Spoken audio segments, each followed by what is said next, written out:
Oyawre duto. Ruoth Nyasaye e Nyasaye malich. Ochweyo piny gi polo kendo ochweyo dwe koda chieng' marieny. Oyawre duto. Ruoth Nyasaye hondne lich. Oyawre duto.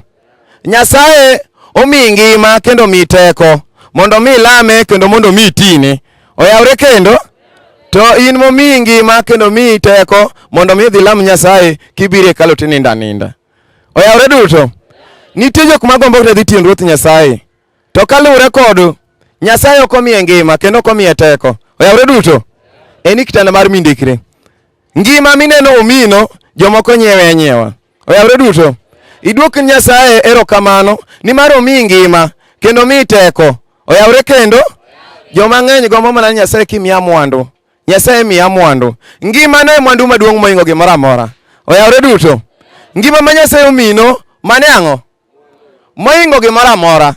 Joma ng'eny gombo geche, joma ng'eny gombo ndigni, to ng'ato to Nyasaye omiyo mwandu to tame ngima. Oyawre duto. Odhi nyaka pinje maoko kodhi manyo ngima. To ngima Ruoth Nyasaye emotime nadi? Oyawre duto. Nyasaye manochweyi ka kite mondo ilame kendo itine. Oyawre duto. Nyasaye ng'ama lich machal nade? Oyawre duto. Nyasaye en ng'ama lich. Jachwech polo gi piny. Somane ndikono. To ne owacho ni asetiyo matek kayiem nono. Aseketho tekra kayiem nono. Kata kamano pokna ni e lwet Jehova Nyasaye. Oyawre duto. Nyasaye omi teko. To teko momino kar mondo mi lamgo Nyasaye kendo mondo mi tine, in teko momino mi mana mar nego ng'ato. Oyawre duto. Teko momino mi mana mar kwalo gir ng'ato. Oyawre kendo. Teko momino mi mana mar dhi ma ng'ato. Oyawre kendo. Ni Nyasaye omi teko mondo itine kendo ilame. Oyawre kendo. Mondo itine kendo itime nadi? E piny. Oyawre kendo. Aduoko ni Bikira Maria we injili kanyo. Aduoko ni Bikira Maria gi Baba Simeyo erokamano kuom ngima. Oyawre duto. Momi to miya. Momiyo wayudre kawuono e pap ka. Oyawre kendo. Ngima motime nadi? Momiyo watime nadi? Nyasaye hondine lach. Oyawre duto. Jadi mano ng'eni wanyalo lemo tie yien ka. Oyawre duto. Oyawre kendo. Ang'eni jomoko wacho nto jaote da owuoyo to sauti ne dakwa winj. Oyawre duto. Inena e media. Ng'ato none manena okin. Oyawre duto. Emomiyo sauti na ok iwinj ka. Sauti na iwinjo kama chielo. Oyawre kendo. Nyasaye komi ngima mwandu maduong' mogik. Oyawre duto. Oyawre kendo. Nyasaye momiyo kawuono aneno Steve. Oyawre kendo. Omiyo aneno ng'a? En ng'uono. Oyawre duto. Mano moro manade. Kawadonjo mano moro manade. Mano moro manade. Kawadonjo mano moro manade. Dong mano mor. Oyawre duto. Oyawre kendo. Sao mane watimo kawuono omiyo aneno Steve. Oyawre duto. Baba hondrine lach. To bang' dakika 10 kiwanja kadhi kethre. Oyawre duto. Pod warito mondo mi watiek atieka mesani. Bang' dakika matin pap dhi time nadi? Bang' dakika matin odhi njawre mbele ka time biro. Oyawre duto.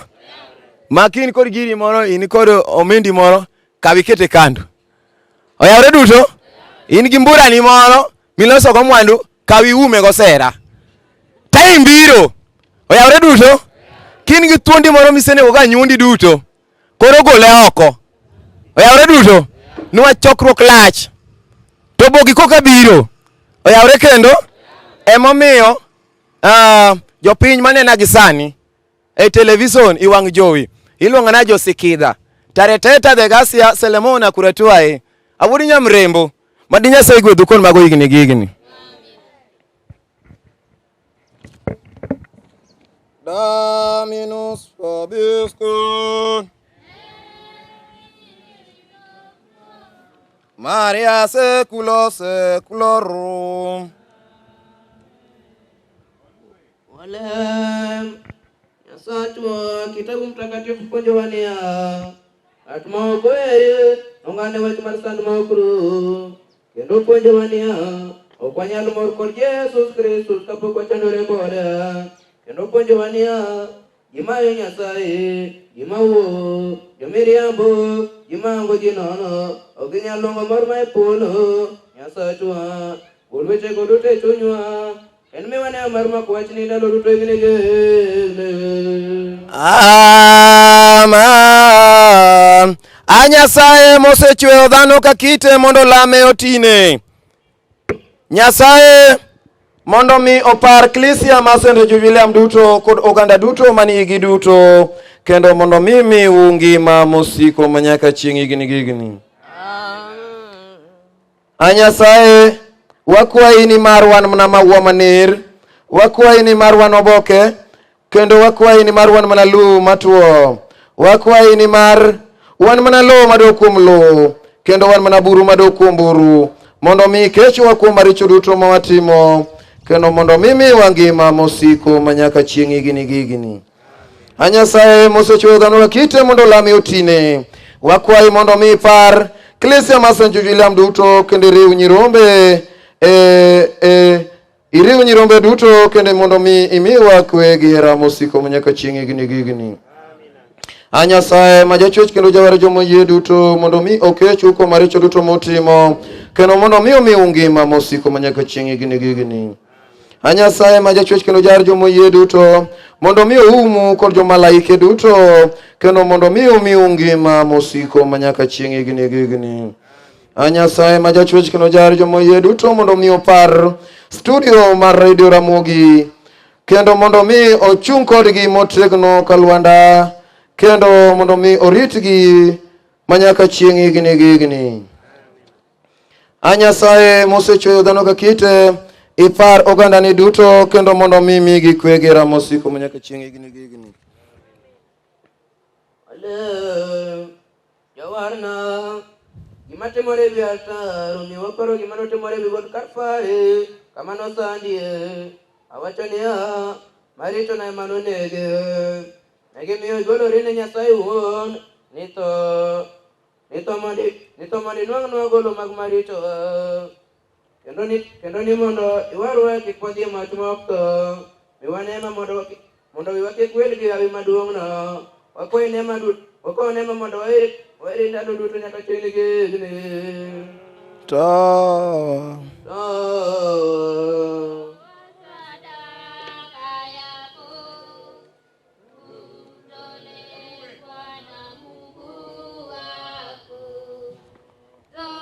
A Nyasaye ma jachwech kendo jawar jomoyie duto par Ecclesia ma St. William duto kod oganda duto manigi duto kendo mondo mi migi ngima mosiko manyaka chieng'. Amen. A Nyasaye in e genowa kendo in e long'owa, par oganda ni duto malemo Ecclesia ma St. William duto kendo mondo mi chung' kodwa kalwanda ka misingi mosiko manyaka chieng'. Amen. A Nyasaye in e genowa kendo in e long'owa, par oganda ni duto matiyoni kendo malami kendo mondo mimigi ngima mosiko manyaka chieng' igni. Amen.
Walem. Nyasachwa kausia nikidibani na biro lokre gerem Jesus Kristus wodi. Wakoro niliswani moropar goliso mar Kalvari. Ondwan wangi gik mabego. Kendo wakoro ni gomo dopego kanyasachwa. Ondwago ni goro kono kongi kwambe manimia. Ondwachulo go marito wa maipe duto. Ondwago go chut go marito wa. Ondwan wangi ene maduto modware chunywa giringrewa gingima gik moko duto mawango wadore oge kanyakla achiel gi liswani Nyasaye manyalo gik moko duto kendo mokro kendo malero gik moko duto ime liswani molos gi nying matakatifu awi Nyasachwa ikoro jima golo ni liso mar ringre gerem Jesus Kristus wodi gilodo mochido idwoko girem wodi mondi mor gi liso bandaro duto gne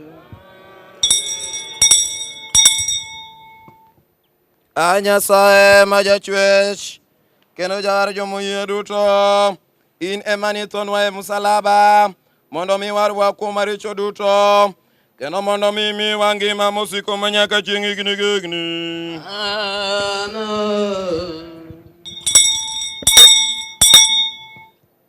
Nyasaye wuoni kamonge kar kuongo kendo mokro kese wuona wi duto irite eklesia ni maber ikwaye ilande piny duto iriwo Kristo kanyakla achiel e dini achiel kendo hera achiel iwe Papa Wuon Mtakatifu wapi gi jobishobwa gi jopadrewa gi jodong Kristo duto ma eklesia migi wapi wuodho par jowetewa gosiepewa gimaromonwa pogna gi gik mabeyo maliswani okelo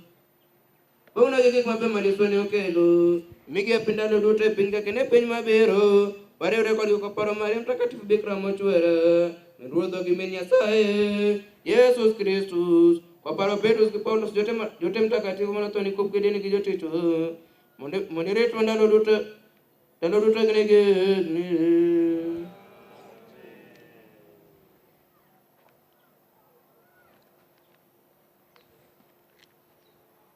Family of Jacob, listen to me. You are my servant, people of Israel. I have chosen you. I made you. I formed you when you were born as a nation. I will help you. So listen to what I am saying. Family of Jacob, do not be afraid. You are my servant, people of Israel. I have chosen you. And I will pour out water in the thirsty of land. I will make streams flow on the dry ground. I will pour out my spirit on your children. In nomine Patris Spiritus Sanctus. Adem culete facibente mea. Yes, for it to you come. Deus desam cosam me and the gentle factor. Abon and unicat to surame. Quetu es Deus. Quetus Deus, spiritus me and repusit me at the post. Et quetu is instead of my pledge. Many me casamit lusa made for a time to me some educaran. Is a educaran. Etin adukarantin monen saktu metna bakalatu. Etin tobola saudeu. Adem kulate fajuvente mea. Confidere busitara. Deus meas. Quetu dis instead amina quetu vasinu. Spero inda kona. Atu contribute salutar. Etalutare votes meus. Et meus Deus. Gloria Patri Spiritus Sanctus. Amen. Laudato.